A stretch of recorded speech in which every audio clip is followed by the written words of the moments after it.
Hi hello friends, welcome back to our channel.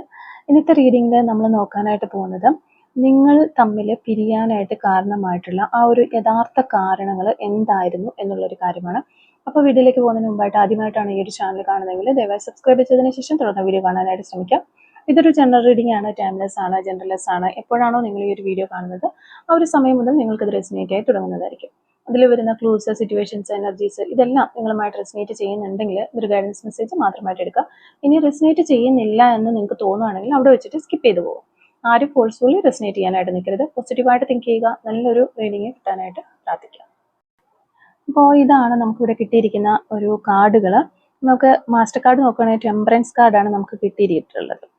അപ്പോൾ first card 5 of കപ്സിന്റെ ഒരു കാർഡാണ്. നമ്മൾ നോക്കുന്നത് നിങ്ങൾ പിരിയാനായിട്ട് കാരണമായിട്ടുള്ള യഥാർത്ഥ കാരണങ്ങൾ എന്താണ് എന്നുള്ളത് നോക്കുമ്പോൾ ഇവിടെ ഒരു പ്രധാന കാരണം എന്ന് പറഞ്ഞാൽ ഒരാൾക്ക്, നിങ്ങളിൽ രണ്ടുപേരിൽ ഒരാൾക്കുണ്ടായ ഒരു ഡിസപ്പോയിൻമെന്റും മനസ്സിലുണ്ടായ ഒരു വേദനയുമാണ് എന്നുള്ളതാണ് നമുക്ക് മെയിനായിട്ട് ഈ 5 ഓഫ് കപ്സിൽ നിന്ന് മനസ്സിലാകുന്നത്. അതായത് ഫീലിങ്സ് നഷ്ടപ്പെട്ടു പോകുന്നൊരവസ്ഥ. ഒരുപാട് പ്രതീക്ഷകൾ ഉണ്ടായിരുന്നു ഈ ഒരു റിലേഷൻഷിപ്പിലേക്ക് വരുമ്പോൾ. അതിപ്പോൾ ചിലപ്പോൾ നിങ്ങളായിരിക്കാം, അല്ലെങ്കിൽ നിങ്ങളുടെ പേഴ്സൺ ആയിരിക്കാം. ആര് തന്നെയായിരുന്നാലും ഈ ഒരു റിലേഷൻഷിപ്പിലേക്ക് വരുന്ന സമയത്ത് ചിലപ്പോൾ രണ്ടുപേർക്കും അങ്ങനെയാണോ എന്നറിയത്തില്ല. നമുക്ക് ഒരാൾക്ക് എന്നുള്ളതാണ് ഇവിടെ കാണാനായിട്ട് വരുന്നത്. ഒരുപാട് പ്രതീക്ഷകളോടുകൂടി ഒരു റിലേഷൻഷിപ്പിലേക്ക് വന്നു. പക്ഷെ അവർ പ്രതീക്ഷിച്ചത് ഈ ഒരു റിലേഷൻഷിപ്പിൽ നിന്ന് കിട്ടിയില്ല, അല്ലെങ്കിൽ അവർക്ക് അധികം നിരാശ തോന്നി എന്നുള്ളതാണ്. അപ്പൊ ആ പ്രതീക്ഷകൾ തകർന്ന സമയത്ത് മനസ്സ് അവർ അടച്ചു കളഞ്ഞതായിട്ടാണ് നമുക്കിവിടെ കാണാനായിട്ട് പറ്റുന്നത്. പക്ഷെ സത്യത്തിലുള്ള ഒരു കാര്യം അത് തന്നെയാണോ, ചിലപ്പോൾ അതൊരു മിസ്അണ്ടർസ്റ്റാൻഡിങ് ആണോ എന്നൊക്കെ നമ്മളിവിടെ ചിന്തിക്കേണ്ട ഒരു കാര്യം കൂടി ഇവിടെ വരുന്നുണ്ട്. കാരണം ഇവിടെ 5 ഓഫ് കപ്സ് ഉണ്ട്. അപ്പൊ അവരുടെ മുന്നിൽ കുറെ കപ്സുകൾ മറിഞ്ഞു കിടക്കുന്നുണ്ടെങ്കിലും ബിഹൈൻഡ്, ബാക്കിൽ അല്ലെങ്കിൽ സൈഡിലായിട്ട് കുറച്ച് സ്നേഹം കൂടി മിച്ചം അവിടെ കാണുന്നുണ്ട്. അതുകൊണ്ട് തന്നെ ഇപ്പോൾ നിങ്ങളുടെ പേഴ്സണാണ് ഇങ്ങനെ ചിന്തിക്കുന്നത് എങ്കിൽ ആ ഒരു പേഴ്സൺ കാണാതെ പോയ ഒരു സ്നേഹവും കെയറിങ്ങും ഒക്കെ അവിടെ തന്നെ ഉണ്ട്. അല്ലെങ്കിൽ അവർക്ക് മിസ്അണ്ടർസ്റ്റാൻഡിങ് പറ്റി അങ്ങനെ വന്നതാകാം. ഇപ്പൊ നിങ്ങളാണ് നിങ്ങളുടെ ഒരു പേഴ്സണെ കുറിച്ച് ചിന്തിക്കുന്നതെങ്കിൽ നിങ്ങൾ ചിന്തിക്കുന്നത് തെറ്റായ ഒരു കാര്യമാണ് എന്നാണ് നമുക്ക് കാണാൻ പറ്റുന്നത്. നിങ്ങൾക്കുള്ള ഒരു സ്നേഹം അവിടെ ആ ഒരു വ്യക്തി കരുതി വെച്ചിട്ടുണ്ട്. ആ നഷ്ടപ്പെട്ടു പോയ കപ്പിനെ നോക്കി നിൽക്കുന്നത് കൊണ്ടാണ് നിങ്ങൾക്ക് ആ ഒരു സ്നേഹവും കരുതലും കാണാനായിട്ട് നിങ്ങൾക്ക് സാധിക്കാത്തത് എന്നുള്ളതാണ്. അപ്പൊ എങ്ങനെയാണെങ്കിലും ആ ഒരു വ്യക്തി അവരുടെ മനസ്സ് അടച്ചു കളഞ്ഞു, ആ ഫീലിങ്സ് നിർത്തി എന്നുള്ളതാണ്. അവരുടെ ഫീലിങ്സുകൾ വറ്റി വരണ്ടു പോയതായിട്ടാണ് നമുക്കിവിടെ കാണാൻ പറ്റുന്നത്. പിന്നെ വരുന്ന കാർഡ് 2 ഓഫ് സോർട്സിന്റെ ഒരു കാർഡാണ്. ഇവിടെ നോക്കിക്കഴിഞ്ഞാൽ ഇവർക്കൊരു തീരുമാനമില്ലാത്ത ഒരു അവസ്ഥ. ഒരുപാട് കാര്യങ്ങൾ തുറന്ന് സംസാരിക്കാതെ ഉള്ളിൽ ഇങ്ങനെ പിടിച്ചു വെച്ച്, അതപ്പോൾ ചിലപ്പോൾ നിങ്ങളും അങ്ങനെ ചെയ്തിട്ടുണ്ടാവാമെന്ന് വിചാരിക്കുന്നുണ്ട്. കാര്യങ്ങൾ പരസ്പരം നിങ്ങൾ തമ്മിൽ സംസാരിച്ചില്ല. കുറേയേറെ കാര്യങ്ങൾ ഇവര് എന്നെ മനസ്സിലാക്കട്ടെ, ഞാൻ ഇത്രയൊക്കെ എഫേർട്ട് ഇട്ട് ഇതിൽ നിന്നല്ലേ, എന്നിട്ട് ഇവർക്ക് എന്നെ മനസ്സിലാക്കാനായിട്ട് കഴിയുന്നില്ലേ എന്ന് നിങ്ങൾ ചിന്തിക്കുന്നു. അതേ സെയിം ടൈമിൽ നിങ്ങളുടെ പേഴ്സണും അത് തന്നെയാണ് ചിന്തിക്കുന്നത്. ഞാൻ പറഞ്ഞ് ഇനി കാര്യങ്ങൾ ഇവരെ ബോധ്യപ്പെടുത്തുന്നില്ല, അല്ലെങ്കിൽ ഞാൻ കുറെ പറഞ്ഞ് എന്നിട്ട് ഇവർക്ക് മനസ്സിലാകുന്നില്ല, ഇനി ഞാൻ പറയാനായിട്ടില്ല എന്ന രീതിയിൽ ഒരു സൈലന്റ് ആയിട്ട് നിന്നിട്ടുണ്ടാവാം. ആ ഒരു സൈലൻസ് പിന്നെ ഒരു ബിഗ് സൈലൻസ് ആയിട്ട് മാറി എന്നുള്ളതാണ് ഇവിടെ മനസ്സിലാകുന്നത്. അങ്ങനെയാണ് നിങ്ങൾ ഒരു പിരിഞ്ഞു പോകേണ്ട ഒരു അവസ്ഥയിലേക്ക് വന്നിട്ടുണ്ടാവുക. അപ്പൊ ഒത്തിരി കാര്യങ്ങൾ നിങ്ങൾക്ക് അങ്ങോട്ടും ഇങ്ങോട്ടും തുറന്നു പറഞ്ഞു കഴിഞ്ഞാൽ പരിഹരിച്ചു പോകാൻ പറ്റുന്ന കാര്യങ്ങൾ ഉണ്ടായിരുന്നു. പക്ഷെ എല്ലാം നിങ്ങൾ പരസ്പരം അങ്ങോട്ടും ഇങ്ങോട്ടും ഉള്ളിൽ അടക്കി പിടിച്ചു വെച്ചു എന്നാണ് കാണുന്നത്. ഇത് ഒരു റിലേഷൻഷിപ്പിനെ വളരെ ഒരു സ്ലോയിലുള്ള ഒരു ഫ്ലോയിലേക്ക് കൊണ്ടുപോയി എന്ന് നമുക്കിവിടെ കാണാനായിട്ട് പറ്റുന്നുണ്ട്. പിന്നെ വരുന്നത് 3 ഓഫ് പെന്റിക്കിൾസിന്റെ ഒരു കാർഡാണ്. അപ്പം ഈ ഒരു ബന്ധം നിലനിർത്താൻ വേണ്ടിയിട്ട് രണ്ടുപേരും ഒരുപോലെ ശ്രമിച്ചിട്ടില്ല എന്നാണ് കാണുന്നത്. അപ്പൊ ചിലപ്പോൾ നിങ്ങൾ ഒത്തിരി എഫേർട്ട് ഇട്ടിട്ടുണ്ടായ ഈ ഒരു റിലേഷൻഷിപ്പ് നിലനിർത്തി കൊണ്ടുപോകാനായിട്ട്, പക്ഷെ നിങ്ങളുടെ പേഴ്സൺ ആയിരിക്കാം ഈ ഒരു റിലേഷൻഷിപ്പ്. അപ്പൊ അവർ ജസ്റ്റ് ഒരു ഫ്ലോയിൽ ഇങ്ങനെ പോയി, ആ ഒരു നിങ്ങൾ എടുക്കുന്ന എഫേർട്ടിന്റെ ഒരു റിവാർഡ് കിട്ടിക്കൊണ്ട് അവരിങ്ങനെ ഈ റിലേഷൻഷിപ്പിൽ നിന്ന് പോയിട്ടുണ്ടാവാം. അല്ലെങ്കിൽ നിങ്ങളുടെ പേഴ്സൺ ഒത്തിരി എഫേർട്ട് ഇട്ടിട്ടുണ്ടാവാം, നിങ്ങൾ ഓക്കെ അവരെല്ലാം ഹാൻഡിൽ ചെയ്യുന്നുണ്ടല്ലോ, ഞാൻ ഒരു സൈഡ് ബൈ സൈഡ് പോകാം എന്ന രീതിയിൽ അങ്ങനെ പോയിട്ടുണ്ടാവാം. അപ്പൊ ആ രണ്ടുപേരും ഒരേപോലെ ശ്രമിച്ചിട്ടില്ല എന്നാണ് നമുക്കിവിടെ കാണാനായിട്ട് പറ്റുന്നത്. അതും ഇതൊരു പിരിയാനുള്ളൊരു കാരണമായിട്ടുണ്ട് എന്നുള്ളതാണ്. പിന്നെ 8 ഓഫ് കപ്സിലേക്ക് വരുമ്പോഴത്തേക്കും ഒരു ഫീലിങ്സുകൾ, ഞാൻ ആദ്യമേ പറഞ്ഞല്ലോ ഫീലിങ്സുകൾ വറ്റി വരണ്ടു പോയി എന്നുള്ളത്. അപ്പൊ ഫീലിങ്സുകൾ, നല്ല നല്ല ഫീലിങ്സുകൾ അവിടെ കുറഞ്ഞു കുറഞ്ഞു വന്നതായിട്ട് നമുക്ക് കാണാനായിട്ട് പറ്റുന്നുണ്ട്. ഒരാള് മാനസികമായിട്ട് പിന്നോട്ടേക്ക് പോയി എന്നുള്ളതാണ്. അപ്പം ഒരു മനസ്സ് നീറുക എന്നൊക്കെ പറയില്ലേ, ആ ഒരു രീതിയിലേക്ക്. ഇപ്പൊ ഒരു ശരീരത്തിന് ഒരു മുറിവ് പറ്റിക്കഴിഞ്ഞു കഴിഞ്ഞാൽ നമുക്ക് മനസ്സിന് ആ ഒരു ശരീരത്തിന് ആ ഒരു ഭാഗത്ത് ഇരുന്ന് നീറ്റുന്നത് പോലെ തന്നെ മനസ്സിന് വിങ്ങൽ ഉണ്ടായി എന്നുള്ളത് നമുക്ക് വ്യക്തമായിട്ട് കാണാനായിട്ട് പറ്റുന്നുണ്ട്. അപ്പൊ അത് അവരുടെ ഫീലിങ്സുകളെ, അത് തന്നെയാണ് ഫസ്റ്റ് കാർഡിൽ നമുക്ക് കിട്ടിയിട്ടുള്ളത്. ഒരു ഫീലിങ്സ് നഷ്ടപ്പെട്ടു പോയി എന്നുള്ളതാണ്. അപ്പൊ എന്തെങ്കിലുമൊക്കെ സംസാരിച്ച മോശമായ വാക്കുകളൊക്കെ സംസാരിച്ചത്, അവരെ ഹൃദയത്തെ മുറിക്കുന്ന തരത്തിലുള്ള വാക്കുകൾ, കോൺഫ്ലിക്റ്റുകൾ ഉണ്ടായ സമയത്ത് സംസാരിച്ചിട്ടുണ്ട്. നമ്മളിപ്പോൾ പറഞ്ഞവര് നമ്മൾ മറന്നുപോകും എന്താണ് പറഞ്ഞത് എന്നുള്ളത്. പിന്നീട് നമ്മൾ ഓപ്പോസിറ്റ് നിൽക്കുന്ന വ്യക്തിയോട് വളരെ സ്നേഹത്തിൽ സംസാരിച്ചാലും ആ ഒരു പേഴ്സന്റെ മനസ്സിൽ അതെന്നും അവിടെ ഉണ്ടാകും. അപ്പൊ അതിനിപ്പോ എന്ത് ചെയ്താലും അതെടുത്ത് മാറ്റാനായിട്ട് പറ്റത്തില്ല. ഇനിയിപ്പോ ആ ഒരു പേഴ്സൺ തന്നെ വിചാരിച്ചാൽ പോലും അത് അവരുടെ മനസ്സിൽ നിന്ന് മാറ്റിക്കളയാനായിട്ട് പറ്റാത്ത സാഹചര്യമാണ്. അതുകൊണ്ട് തന്നെ ഇവിടെയും അത് തന്നെയാണ് കാണാനായിട്ട് പറ്റുന്നത്. അപ്പോൾ കൂടുതലും ഇപ്പോ അങ്ങോട്ടും ഇങ്ങോട്ടും സംസാരിച്ച കാര്യം, കാരണം ഒരു മനസ്സിന് മുറിവേൽക്കണമെങ്കിൽ അതേപോലെയുള്ള സംസാരങ്ങൾ, പ്രവൃത്തികൾ വരണമല്ലോ. കൂടുതലായിട്ടും സംസാരങ്ങളും അല്ലെങ്കിൽ അവഗണിച്ചു പോയത്, ഇങ്ങനെയുള്ള കാര്യങ്ങൾ കൊണ്ട് നിങ്ങൾ രണ്ടു കൂട്ടരും അങ്ങോട്ടും ഇങ്ങോട്ടും മുറിവേറ്റിരിക്കുന്നതായിട്ട് മനസ്സിലാകുന്നുണ്ട്. ആ മനസ്സിന്റെ നീറ്റിലാണ് നമുക്കിവിടെ കാണാൻ പറ്റുന്നത് ഈ 8 ഓഫ് കപ്സ് വഴി. അപ്പൊ ആ ഒരു ശരീരത്തിനേക്കാളും മനസ്സിനുണ്ടായ ആ ഒരു വേദന, അത് അവർക്ക് താങ്ങാവുന്നതും അപ്പുറത്തായിരുന്നു. അപ്പൊ അല്ലെങ്കിൽ നിങ്ങൾക്കാണോ അവർക്കാണോ, എനിക്ക് കറക്റ്റ് ആയിട്ട് ആർക്കാന്ന് മനസ്സിലാവുന്നില്ല. പക്ഷെ എങ്കിലും ആ ഒരു വേദനയാണ് ഈ ഒരു വേർപിരിയലിലേക്ക് കൊണ്ട് എത്തിച്ചത് എന്നുള്ളതാണ്. പിന്നെ വരുന്നത് നൈറ്റ് ഓഫ് സോർഡ്സിന്റെ ഒരു കാർഡാണ്. അത് ഈ ഒരു 8 ഓഫ് കപ്സിനെ വളരെയധികം സപ്പോർട്ട് ചെയ്തു വരുന്ന ഒരു കാർഡുകളാണ്. കടുത്ത വാക്കുകൾ സംസാരിക്കുക, മുറിവേൽപ്പിക്കുന്ന രീതിയിലുള്ള സംസാരങ്ങൾ, അല്ലെങ്കിൽ പെട്ടെന്ന് പ്രതികരിക്കുക, ദേഷ്യത്തോടെയുള്ള വാക്കുകൾ, ഇങ്ങനെയുള്ള വാക്കുകളാണ് ഈ ഒരു ബന്ധത്തിന് മുറിവുണ്ടാക്കിയത് എന്ന വ്യക്തമായിട്ട് നമുക്കിവിടെ നൈറ്റ് ഓഫ് സോർഡ്സ് സപ്പോർട്ട് ചെയ്ത് വരുന്നത് കൊണ്ട് തന്നെ നമുക്ക് പറയാനായിട്ട് സാധിക്കും. അപ്പൊ അതാണ് മനസ്സിന് വേദന. ചിലപ്പോൾ നിങ്ങളുടെ പേഴ്സൺ നിങ്ങളുടെ അടുത്ത് സംസാരിച്ചിട്ടുള്ള പല വാക്കുകളും ഇപ്പോൾ നിങ്ങൾക്ക് അവരോട് സ്നേഹമുണ്ട്, കാര്യങ്ങൾ, ഫീലിങ്സ് ഉണ്ട്, ഒക്കെ ഉണ്ട്. പക്ഷെ നമ്മൾ അവരുമായിട്ട് വീണ്ടും ഒരു കോണ്ടാക്റ്റിലേക്ക് വരാനോ അല്ലെങ്കിൽ അവരുമായിട്ടൊരു സ്നേഹത്തിലുള്ള റിലേഷൻഷിപ്പിലേക്ക് പോകാനോ നിൽക്കുന്ന സമയത്ത് നമ്മുടെ മനസ്സിൽ ആ പാസ്റ്റിൽ അവർ പറഞ്ഞു പോയ ഹേർട്ട് ചെയ്യുന്ന വാക്കുകൾ മനസ്സിൽ തനിയെ ഇങ്ങനെ കയറി. ഇനിയിപ്പം ഇല്ല, അവരോട് ഞാൻ ക്ഷമിച്ചു എന്ന് പറഞ്ഞാൽ കൂടിയും നമുക്ക് ആ സമയത്ത് ആ പറഞ്ഞ വാക്കുകൾ മനസ്സിൽ നിന്ന് പോകത്തില്ല.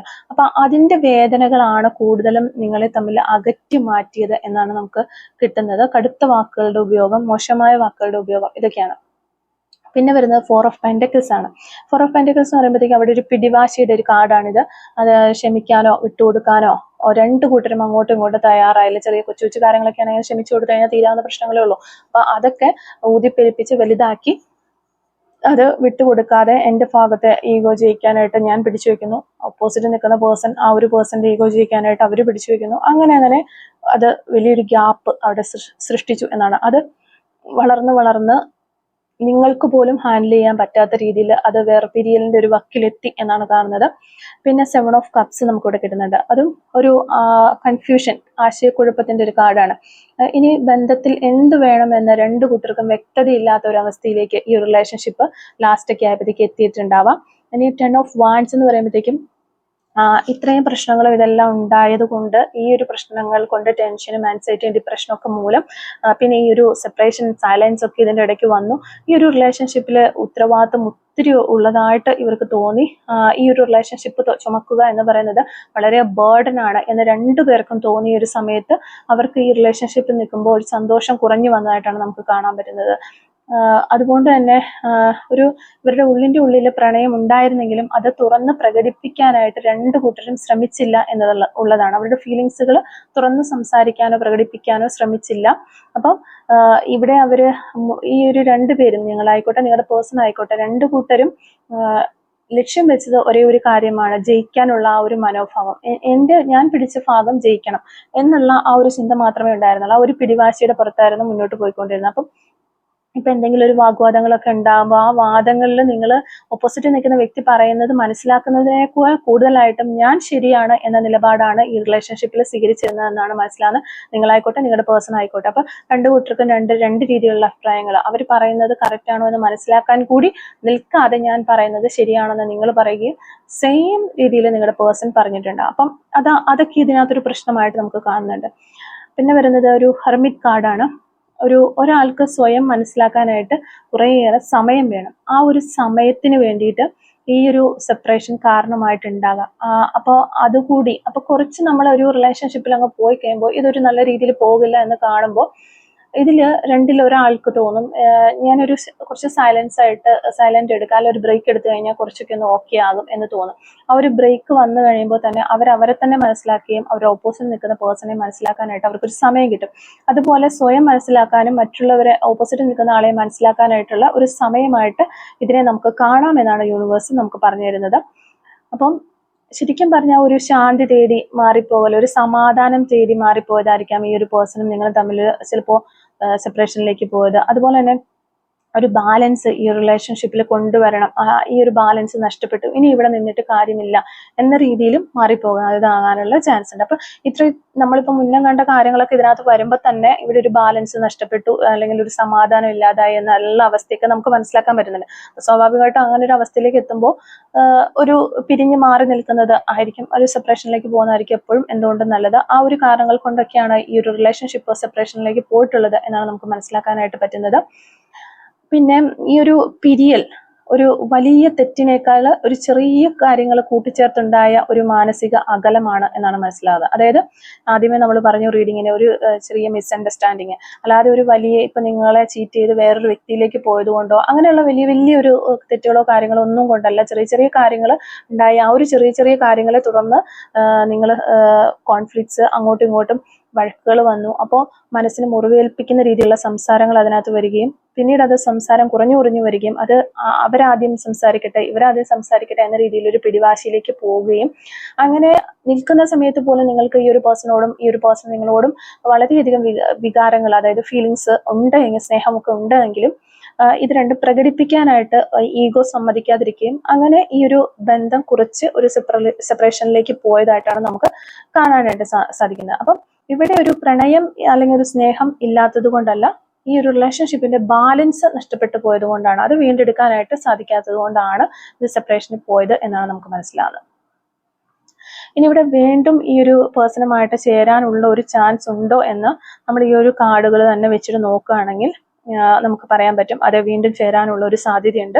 പക്ഷെ അത് സ്വാഭാവികമായിട്ട് സംഭവിക്കുന്ന ഒന്നല്ല എന്നുള്ളൊരു കാര്യം മനസ്സിലാക്കുക. അതിന് കുറച്ച് സമയം വേണം, കുറച്ച് ഹീലിങ്സ് വേണം. അതുപോലെ തന്നെ നല്ല രീതിയിൽ അങ്ങോട്ടും ഇങ്ങോട്ടും ഒരു തുറന്ന കോൺവെർസേഷൻ നിങ്ങൾ നടത്തണം. നല്ല കമ്മ്യൂണിക്കേഷൻ ആവശ്യമാണ്.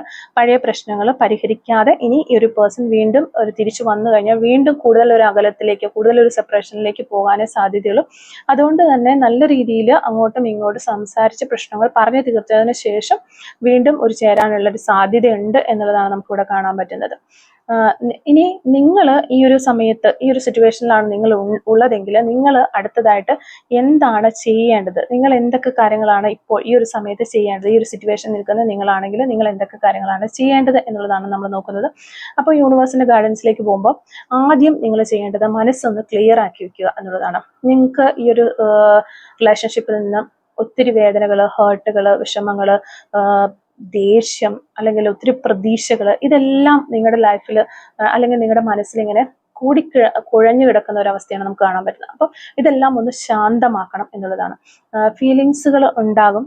ആ ഫീലിങ്സുകളിൽ നിന്ന് ഒരു നമ്മൾ ആ ഫീലിങ്സുകളെ കുറിച്ച് ഓവർ തിങ്കിങ് ചെയ്യുന്ന സമയത്ത് അല്ലെങ്കിൽ ചിന്തിക്കുന്ന സമയത്ത് അതിൽ നിന്ന് പോസിറ്റീവായ കാര്യങ്ങൾ മാത്രം എടുക്കാനായിട്ട് ശ്രമിക്കുക. തെറ്റായത് എടുക്കാനാണ് കൂടുതൽ സാധ്യതയുള്ളത്. അതുകൊണ്ട് തന്നെ നിങ്ങൾ മനഃപൂർവ്വമായിട്ട് നമ്മളിപ്പോൾ ഒരു പ്രശ്നം ഉണ്ടായി, ഒരു സിറ്റുവേഷൻ ക്രിയേറ്റ് ആയി, ഒരു പ്രശ്നം ഉണ്ടായി കഴിയുമ്പോൾ നമ്മൾ എപ്പോഴും അതിൻ്റെ ഒരു നെഗറ്റീവ് വശങ്ങളാണ് ചിന്തിക്കുക. സ്വാഭാവികമായി മനുഷ്യൻ അങ്ങനെയാണ്. അപ്പോൾ നിങ്ങൾ ഇവിടെ ചെയ്യേണ്ടത് എന്താണെന്ന് വെച്ച് കഴിഞ്ഞാൽ ആ നെഗറ്റീവ് വശങ്ങൾ ചിന്തിക്കുമ്പോൾ നിങ്ങളുടെ മനസ്സിനെ തന്നെ കമ്പൽ ചെയ്തുകൊണ്ട് പോസിറ്റീവായ കാര്യങ്ങൾ ചിന്തിക്കാനായിട്ട് ശ്രമിക്കുക എന്നതാണ് യൂണിവേഴ്സിൽ നിന്ന് കിട്ടുന്ന ഗൈഡൻസ് ആയിട്ട് നമുക്ക് പറയാനായിട്ട് പറ്റും. അതുപോലെ തന്നെ നിങ്ങളുടെ വേദനയും ദേഷ്യവും പ്രതീക്ഷകളും എല്ലാം നിങ്ങൾ വിട്ട് കളഞ്ഞിട്ട് നിങ്ങളെ തന്നെ കോൺസെൻട്രേറ്റ് ചെയ്ത് നിങ്ങളൊന്ന് ശാന്തമാകാനായിട്ട് ശ്രമിക്കുക എന്നുള്ളൊരു ഗൈഡൻസും കിട്ടുന്നുണ്ട്. ഇനി ആദ്യമായിട്ട് നിങ്ങൾ ഇപ്പൊ ഞാനിവിടെ പറയല്ലോ നല്ല രീതിയിലൊരു കമ്മ്യൂണിക്കേഷൻ വന്നാൽ മാത്രമേ ഇതൊരു നല്ല രീതിയിലേക്ക് തിരിച്ചു വരികയുള്ളൂ എന്നോ.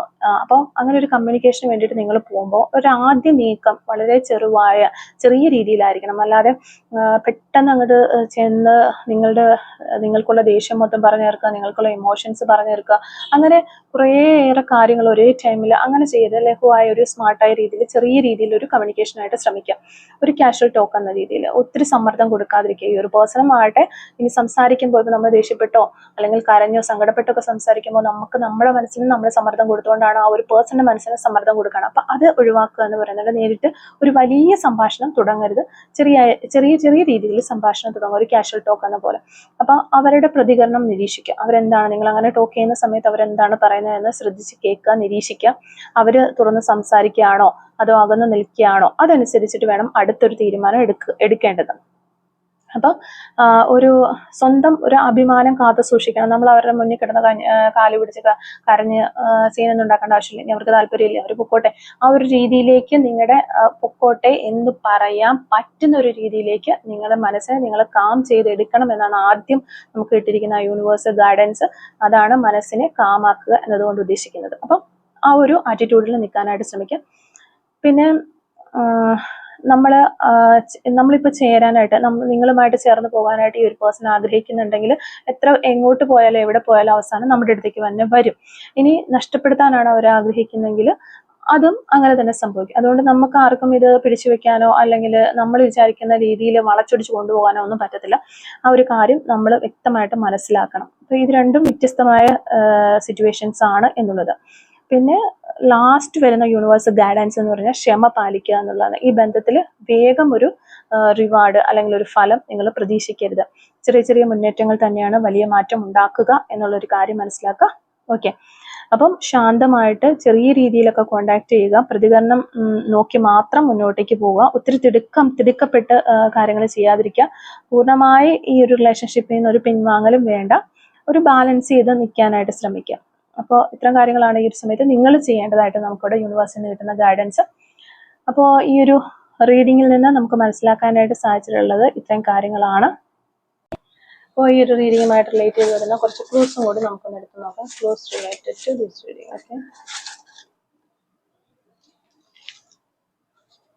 ഓക്കെ, അപ്പോൾ ഫസ്റ്റ് ക്ലൂ നമുക്ക് കിട്ടിയിട്ടുള്ളത് സോഷ്യൽ വർക്കർ എന്ന് പറയുന്നൊരു ക്ലൂ ആണ്.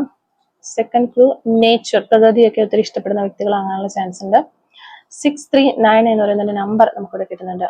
ഈ റീഡിങ് നിങ്ങൾ കാണുന്നത് എന്ത് ഉദ്ദേശത്തോടു കൂടിയാണോ ആ ഒരു കാര്യം പോസിബിൾ ആണ്. യെസ്, പോസിബിൾ എന്ന് പറയുന്ന ഒരു ക്ലൂ ആണ് നമുക്ക് കിട്ടിയിട്ടുള്ളത്. യു ക്യാൻ ട്രസ്റ്റ് എന്ന് പറയുന്ന ഒരു ക്ലൂ നമുക്ക് കിട്ടുന്നുണ്ട്. Number 41, letter S, abroad.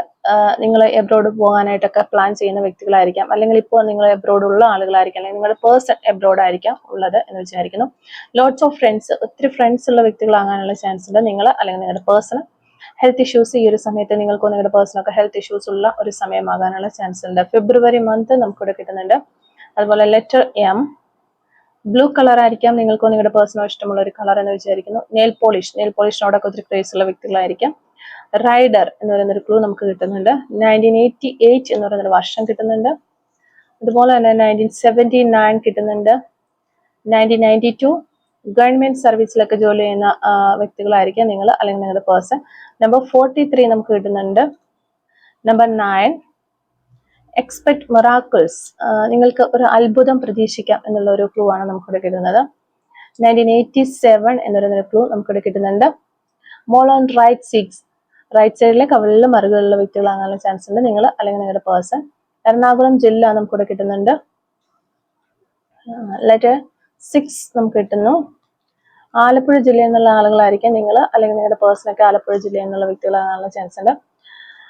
Letter T നമുക്കിവിടെ കിട്ടുന്നുണ്ട്. റീഡിംഗ് എന്ന് പറയുന്നൊരു ക്ലൂ കിട്ടുന്നുണ്ട്. കണ്ണൂർ ജില്ല കിട്ടുന്നുണ്ട്. നമ്പർ 34, തിരുവനന്തപുരം ജില്ല നമുക്കിവിടെ കിട്ടുന്നുണ്ട്. Number 37, number 31. അപ്പോൾ ഇത്രയും ക്ലൂസ് ആണ് ഈ റീഡിങ്ങുമായിട്ട് റിലേറ്റ് ചെയ്ത് നമുക്ക് കിട്ടിയിട്ടുള്ളത്.